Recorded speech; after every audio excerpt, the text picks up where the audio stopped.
Hello, welcome to another episode of the SAOR Method podcast. I'm here at this beautiful DC Fitness today in Polladuff in Cork. Dee, welcome. Hi, thank you. Thanks for joining me and thanks for inviting me here. We do of course have our event tomorrow here in Cork and I really wanted to come visit you. Hey, I'm so glad you're here. I'm glad I get to show you in person, exactly. So exactly, like this is open how long now? So we opened on the 29th of September, so yeah, I know. Not even a year in. Not even a year in. Well, we were 4 years overall in May. We closed last year, so yeah, we're since at the end of September in here, which has been amazing, to be honest. Yeah. Amazing, as you know. Yes, for sure. And it does, honestly, we'll give you a look around the space. It looks amazing. Yeah. Let's step back. All right. And I always ask everyone this question. What was it about the fitness industry? What's your why in a non-cheesy way? Yeah, why do you do this? Honestly, it kind of happened by accident initially. I suppose, like bringing it right back to say school, I didn't get the course I wanted to. Mm-hmm. And that, of course, was the end of the world to me at the time. Yeah. Was not in any way the end of the world. But it is, like, at the time you feel like, God, what am I going to do now? Mm-hmm. But I ended up getting a different course that my mom actually thought would be like, I think this is the thing for you. I didn't think so at the time, but she was like, no, I think this is the one. And long story short, I ended up loving it, loving every minute of it. And at the time, it's MTU now, but it was CIT at the time. Mm-hmm. Was right next to Leisure World, and they were looking for people to come in and cover classes who were doing the course, and kind of wanted to kind of dip their toe in and get used to coaching and training. And me and my friend decided, you know what, I'm a bit impulsive with decisions sometimes, and this was one of them. 100% Never. No. This was one of those decisions that I was like, sure, like, why not? Like, we'll give it a bash and try it. So that's what I did, and it kind of it took off from there. But I mean, I think anyone that probably knows me well will know that it's not too crazy that I ended up doing something in some way that ended up like helping people, mm-hmm. like, or like caring, or I suppose anything along that track wouldn't be whatever it ended up being. It was going to be something along the lines of that, like, in a way, like 100%. Yeah. I am and I amn't. You know? Yeah, I get that for sure. I'm very good at my own company too, but I definitely thrive off chatting to people, getting to know people, knowing that I'm helping in some way, and that's kind of how it started, to be honest. I don't think there was ever like a decision of I'm going to do this. Again, impulsive decisions. Mm-hmm. But yeah, it kind of came from me not getting what I wanted, but now knowing that actually if I got what I wanted, it wouldn't have been the right thing. What did you want? It was PE teaching at the time. Okay, right. I would not be a good teacher with kids. Like, I would categorically be not, but I just love sport. Yeah, I get that. I love sport, so I thought, like, well, obviously I'm gonna be a PE teacher. Like, that's what you do when you like sport. It was like, PE, sports science in UL, or physiotherapy. And I went up to UL to look at the sports science course too, but that wouldn't have been an option for me. But yeah, it just kind of snowballed from there. Then, you know. Great snowball. Keep them coming. Exactly. But I eventually ended up getting a job there and loving it, and at some point probably outgrew it, if I'm honest. Mm-hmm. And wanted to do, or I suppose I just probably felt like there was something more for me. I never really intended to have my own business. It was never like a case of, you know what I really want to do, have a business, run this, do that. It was actually never that. Mm-hmm. And I always tell this, like, I find this really funny looking back now, but in that job I used to have customers who were purely just like making conversation with me. It was nothing more than that, being like, oh, do you want to own your own gym someday? Do you want to do this? And I just remember my answer always being, no chance. Like, why would I want that stress? Like, no way am I doing that. Yeah. and I've done quite literally exactly the opposite since. But I always just find it hilarious, to be honest, looking back. But I think how it ended up happening is that I wanted to be able to stand over and deliver something that I truly believed in and that I knew was going to help in some way. And while I'm not going to say it was all bad before, but it wasn't. I learned so much from the people that I worked with in that job, and I have so much respect for them, and still do to this day.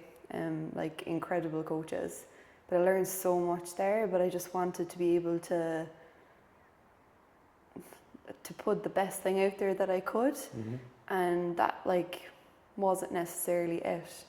And then step by step, we just found that eventually did everything wrong, tried things, tried every type of coaching, whether that was one-to-one, group, classes, now small group PT, became a nutritionist in the meantime too.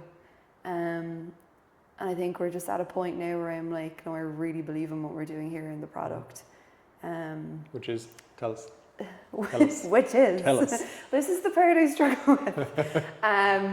So yeah, we're a small group PT facility and a one-to-one nutrition consultancy. So our memberships here combine both, I suppose.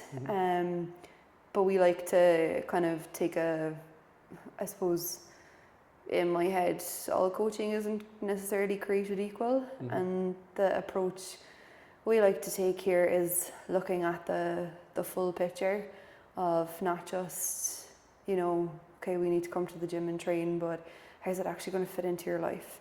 What are your struggles right now? Whether that's like, taking body image into account, or whether that's like your history with food before, or your fears, worries, anxieties about the gym, what's like stopping you, and kind of putting all of that together to eventually get to a point with every client where they have a system that works for them and integrates into their life, where they feel like they're actually supporting themselves, so that they can do this long term. Yeah, makes sense. Here's a question that I throw at people sometimes, and it's go through. It might throw you off a little bit. I'm going to use myself as an example, right? When I opened my studio, obviously I came off the back of being a pro bodybuilder. Working out was my life, it was my job, it was everything, and then injuries came into play. But when I opened my studio, I think for the first 3 to 4 years, I was probably the unhealthiest I ever was, because I didn't really work out all that well. I actually couldn't work out in my own gym. I would see something and I'd go do it. I get right? that. The floor is dirty. Okay, I'll hoover mid-set. Right, throws you off. Okay, food wasn't great because it was long hours. It was super long, as you're aware of. Stress probably an element as well in there. Are you better at looking after yourself than I was? I can honestly say yes now, but that's because I wasn't before. Yeah.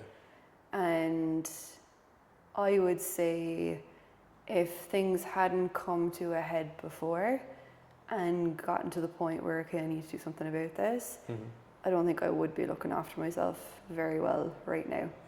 Now, don't get me wrong, when we reopened here in September, it took me a little bit to find my feet.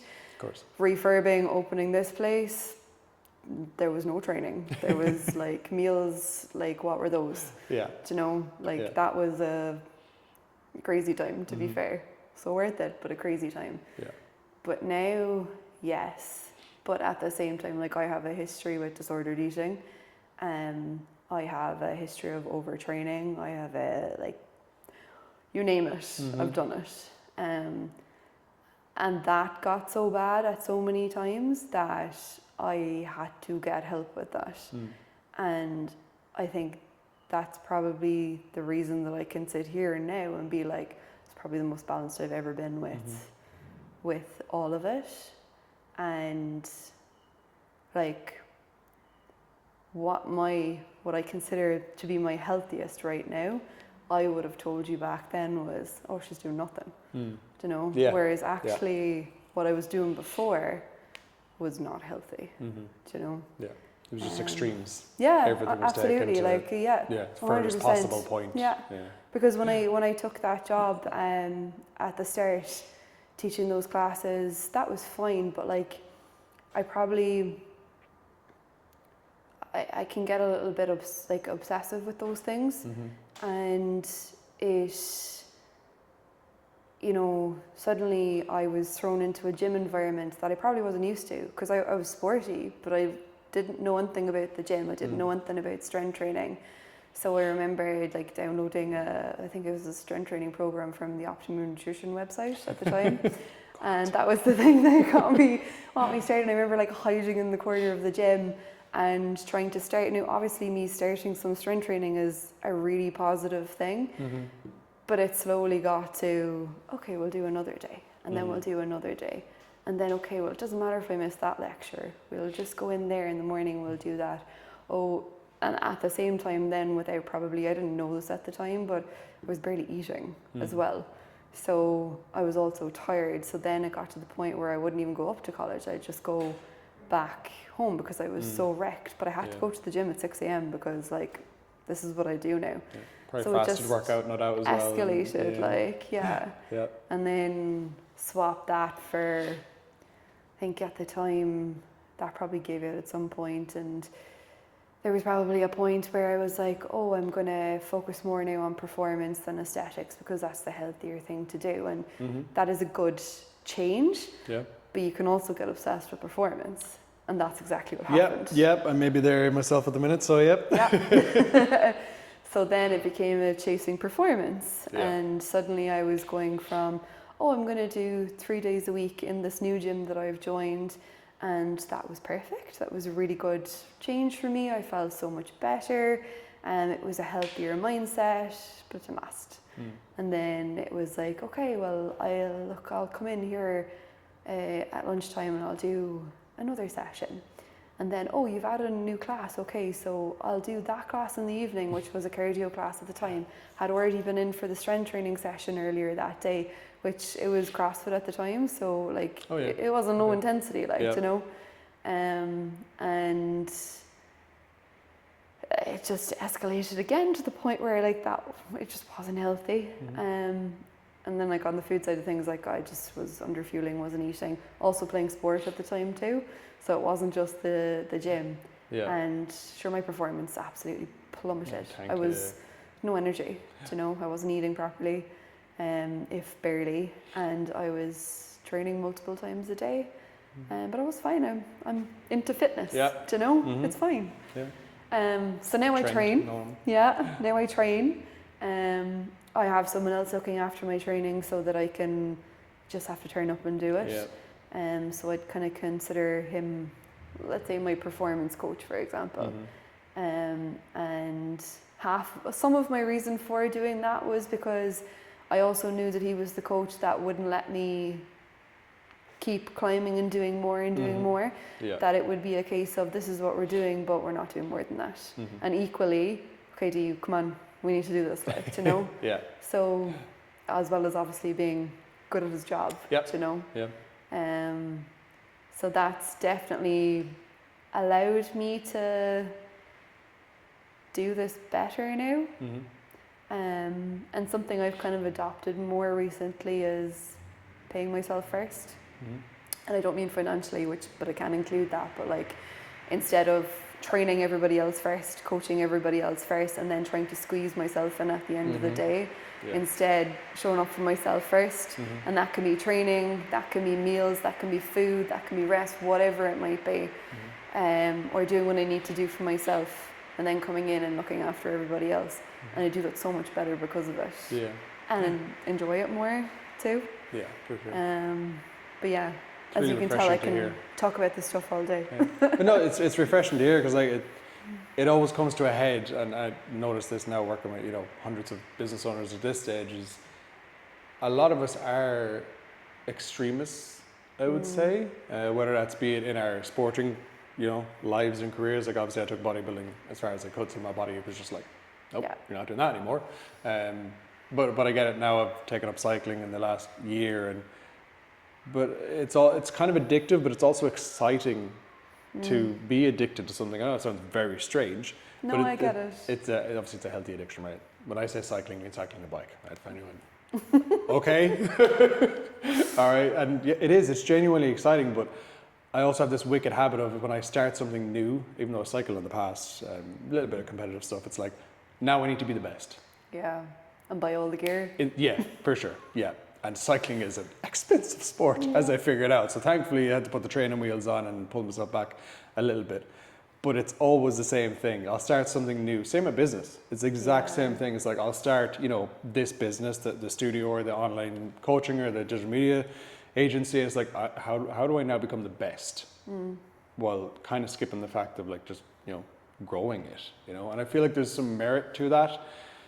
But also then I get there, not the best all the time, but I get to a stage where it's like, oh my God, I'm so exhausted. Yeah. Everything else just got parked in my life, and it's now just, oh shit. What about my relationship? What about my friendships? All those other things. My mates think I'm rude sometimes because I won't reply, and it's just like, I'm just so locked in that that's a distraction for me. So while that can be healthy, and I completely understand where you come from, it's finding a way to utilize the same energy and the same passion and drive, just with a little bit of a pull back every now and again. 100%. And I think there was probably a period of time where it's almost like a boomerang that I went so far one way and then got to the point where, okay, we can't do that anymore because we're literally not healthy right now and we are miserable.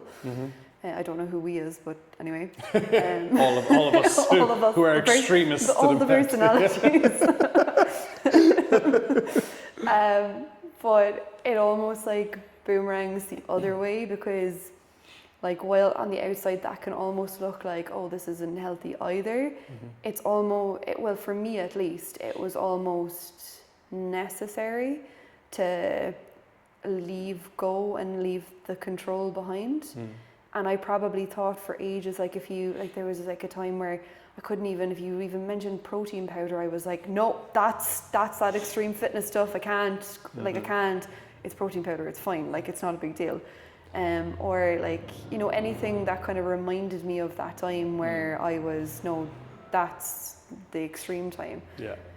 There was nothing wrong with the actual things that I'm talking about, but it's just, it took me a bit to almost normalize those things again, and that there is a balance. It's almost you go all the other way and then you come back to center at some point. Yeah. And that's I'm highly competitive. I want to be the best at every sport I do, and me and my sister always have mad jokes about this because everyone's like, oh, you're so competitive, and everyone's like, oh, she's so competitive, she's the most competitive one, and we're always laughing going, no, I'm the most competitive one, but she all think it's her because I'm fuming inside and she's actually loud about it. Yeah. But that I can be the competitive person, I can be the sports person, I can be the person that loves my training, and it just not take over everything, or that I can do something new. I started tennis lessons because it's about the only sport I can play right now with injuries, and it was showing up as a beginner and okay, I pick up sports easily, to be fair, but at the same time it's quite technical, and being okay with being bad at it and learning and not getting obsessed, and we have fun, we're competitive, but it's healthy, and it's, at the end of the day I lose, I'll be fuming obviously, but I can walk away and it's not ruined my mood or my entire day or the end of the world. You're not come back again that evening to no, practice your backhand again. To be again. fair, I could have gone around in circles with it previously, but sometimes I think if you're in the middle of that, you do need to go all the way the other way, and then you kind of find, it sounds really cheesy, but you kind of find your center again, there's a middle ground where you can be all those things, have that identity, but it actually be a healthy place for you. And maybe that looks a little different for everybody, but I agree. Both in business possible, and in fitness, I think, and in life in general. Because now I can say I love training and I love fitness again, and it not be a bad thing, whereas before it would have been seen as a bad thing to maybe the people around me because they could see that it consumed everything I did. Whereas now I have my life and my friends and my people and all the things that I love to do. but I also am the gym and the fitness and love the training, and they are now like cohesive together. But would you say you have balance then? Would you say, or does balance exist? I don't know. It's a strange one, isn't it? yeah, but like it exists, but I think it's probably not what, well, it's not what I think is said a lot, and that like it's not that everything is perfectly balanced all the time, where you're doing everything and everything's lovely. It's more that you have periods of time where we prioritize something, and then that priority flips over here. I think like when you zoom out, like that is balance. It's just not perfectly harmonious all the time, because that's not real life either. It's like, not what the billboards sell to you. Exactly.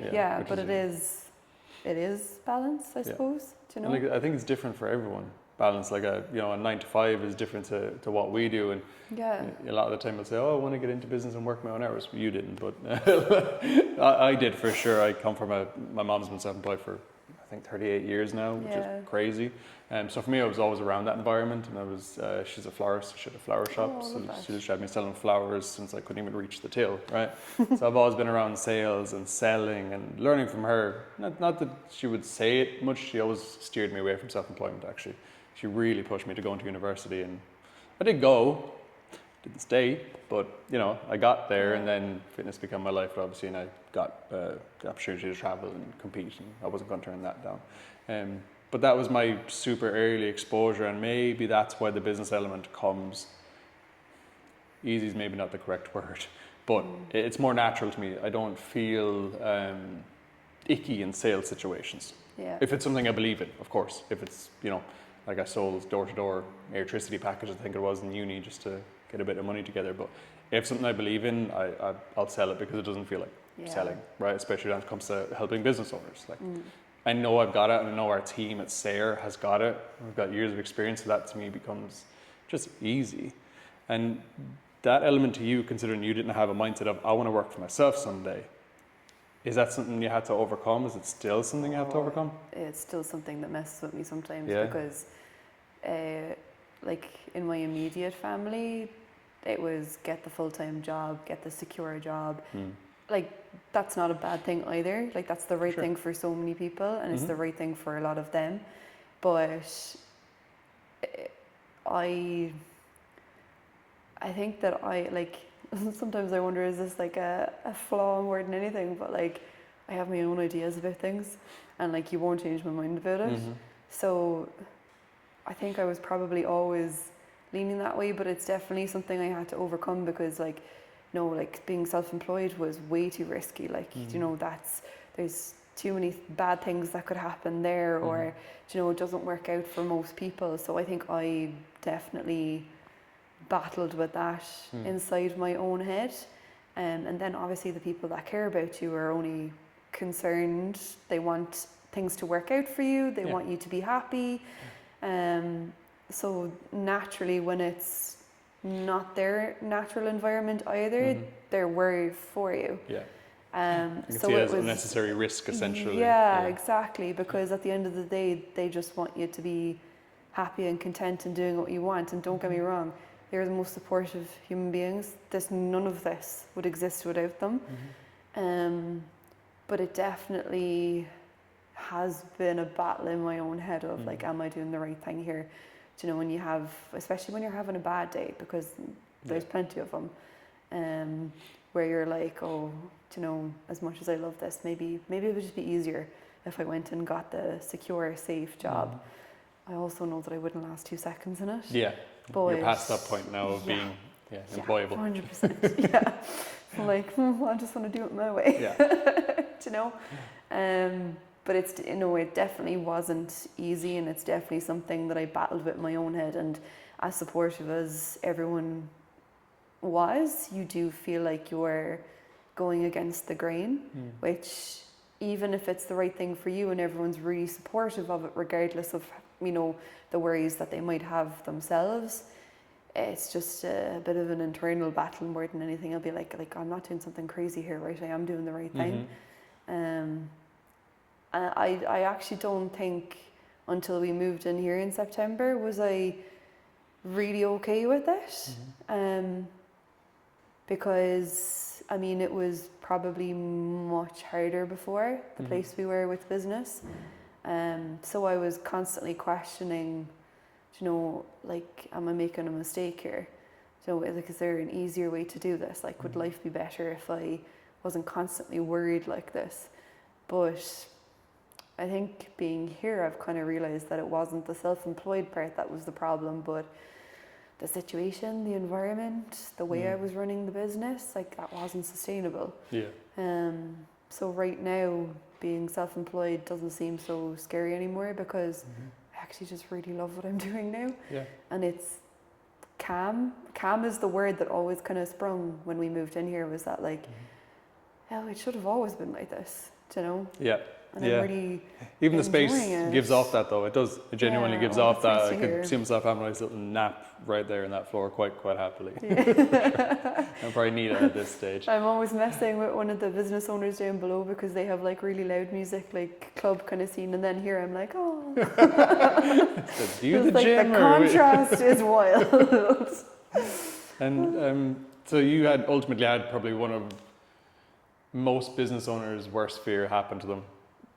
Unit was basically taken back by the original landlord with a little bit of notice. You know, I don't think you ever get long enough notice to say that, oh, by the way, we're taking the unit back, whether that's 12 months, especially in the current climate, especially in Cork. Yeah. Rental units or commercial units that are suitable are either crazy expensive and lofty, right, at best, or they're just limited. It's hyper competitive. Like, we probably have another 3 or 4 members at the minute who can't wait to open up their own space. They're at that, you know, time in their business and just can't find units. So how was it, Ants, when you came on board with SAOR? So how was that time, or how did you even go through that, saying that, oh, by the way, yeah, we're taking the unit back, you're going to need to find a new space? Yeah, honestly, it was horrible. I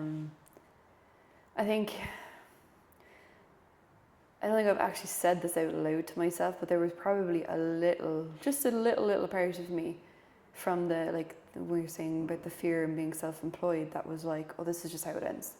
This is just how it ends. This is where I tried it, did it.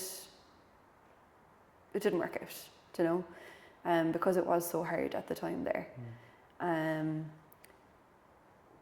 But that I could never just go with that. There was just something that I was like, that, like, no, actually, I came around to being like, no, I'm not settling for this. And it, like, don't get me wrong, it came from chats with other people too. Actually remember that conversation quite Yeah. clearly. Yeah. So I spoke to you, I spoke to Orla, I spoke to so many different people where I was like, I don't know if I can do this, because I was just exhausted at that point as well. And I just kind of, like, we had 2 months notice to get out of the building we were in, and like, finding a unit or a space is hard enough as it is, never mind under that kind of pressure and in such a short space of time. But I just kind of I don't think I fully believed myself, but I had to, like, for my clients and my members as well, just be kind of like, no, this is not the end. We're going to figure this out. We're going to do it. And I just kind of had to keep telling myself that. And I don't, like, there's a lot of really shitty things in the world, but like, I still can't comprehend the amount of people and the amount of help that I had in that period of time. People who didn't know me, who, like, had no reason really to be like, no, we're going to help you with this. We're going to figure this out. People who obviously did know me and did absolutely everything that they could to either offer me space to try keep things going for me in the meantime, if there was going to be a period of time where we had to close, which did end up happening, and we did use someone else's space to rent at the time. But it seems like a blur at this point, but honestly, it felt like the whole of freaking Cork at the time was out here, we're going to find the space for Dee. And obviously, like, I was doing the work too. It wasn't a case of, hey, everybody else, find me a space. But I think that almost kept me going, that, oh my God, like, all these people want to help me. and that like was like nearly unheard of to me. Like, not that nobody's ever helped me, of course they have, but like almost a little bit of like, why do they want to help me so much? Like, why do they want to help me so much? And that's what happened. It ended up being, I remember Orla saying to me at the time, you know, you're going to have to put this on social media. You're going to have to tell people. And that to me at the time was like, I can't tell people that I'm failing, that I'm like, not that I was really failing, but that's what it felt like. I can't tell people that this is all terrible and this is what's happening. And like, that just made me sick to my stomach to have to admit out loud that, hey guys, like, we're in trouble here, like, you know, because like as a business owner, it's not that you don't want to be honest. I try to be as transparent as I can, but you also, like, you're so used to like promoting your business and talking so like good things and showcasing what you do, that like to turn around and be like, no, this is bad, like we're in trouble, was just like sickening, to be honest. But I did it, and I text so many people, called so many people. I put it on social media, which I hated every moment of that, if I'm honest. And that, what ended up happening is I told my physio what was happening, and he had a friend who had a business in this unit, and they were closing essentially, and we took over the space, and that like it wasn't from looking for units, it wasn't anything else, it was people willing to help and do anything to see someone else find their feet again, like, you know, which I still can't fully comprehend, to be honest, but I'll never forget it either. And at some point I will stop thanking people, but we're not there yet, you know. So it was a whirlwind of a time, but like truthfully it was horrible, you know. And that's when I started with Sarah as well, being like, I need help, we're gonna do this. I remember one of our earliest conversations was, well, this is happening, it's going to happen, my space has been taken, simple as that. Do I go hybrid? Do I go online? Do I focus on the nutrition aspect? Or do I look for a unit? I remember having those conversations. We kind of laid out the different options for you, and it's all, you know, in front of you. So what was it when you were looking at that, you know, the options? Because hybrid is it's a great lifestyle also, right? It's a balance, I suppose, between, you know, in person and having just your own time to work on the business. Obviously online, I think you have to be a certain type of person, I think, to be in that world, especially with health and fitness coaching or lifestyle coaching, versus I'm all in, I want a unit. It's arguably the biggest risk out of all three options, because your overheads obviously are substantially more than being in a hybrid or online. But yeah, when you saw all three lined out and you saw I think we even have potential revenue figures on there and everything, what was it that was like, I want my space? I missed the people. I missed talking to the people, seeing the people, laughing with the people. That's what it was. It wasn't anything else. It wasn't because, oh, I have a driving passion to be a personal trainer. I missed the people and I missed doing the work that we were doing. Like, I can coach online. I have coached online. I think I told you at the time, no, we're going to coach online, and if it doesn't work out in person, that's what we're going to do. And I don't know, were we like maybe 2 weeks into saying we're going to coach online, and I was like, okay, so I'm actually going renting the space from T12. And T12 opened up their gym to us, let us rent the space. And I brought some clients, like there was particular times available, and it was like, okay, at least I have, if everybody can't, like all my members wouldn't have been able to come at those times. It was like 9 and 10 in the morning. So, but those who could, I was like, let's do this, like, you know, because I had been chatting to a few of them and they were like really missing the training and hadn't actually gone and done anything else. So they came back in and we rented the space, and I just kind of realized that I actually thrive off the in-person, like the people and the community aspect of it. Like, I really miss that, which I don't think I actually fully knew that about myself before, because I would have told you, you know, like, I think forever coaching in person, I was like, oh, I'd really love to make it work online. I could work from home. I wouldn't have to get up at, my alarm wouldn't go off at 5 in the morning. I'd be home. I could do what I want to do. Mm-hmm. I would have told you that was like the ideal for me, and that like I didn't need to see people. Like I'm a bit more of an introvert. I don't care. Probably can't tell from the amount of chat I'm saying right now, but like, that I didn't need to see people all day. Mm-hmm. That I'd be fine. I could do other things to be social if I wanted to be. I think that's also an important part of being a business owner as well, is being comfortable in your own space, because it can be lonely, especially till you start building and developing a team. But there is a lot of lonely elements to it, I think, also. Absolutely. And is that the next step for you then? Building a team? I'd love to do, yeah. Absolutely.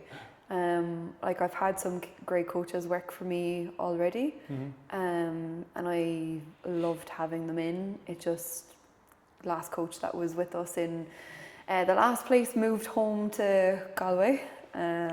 Cork's better, but she moved home to Galway, so I suppose we can be happy for her for that.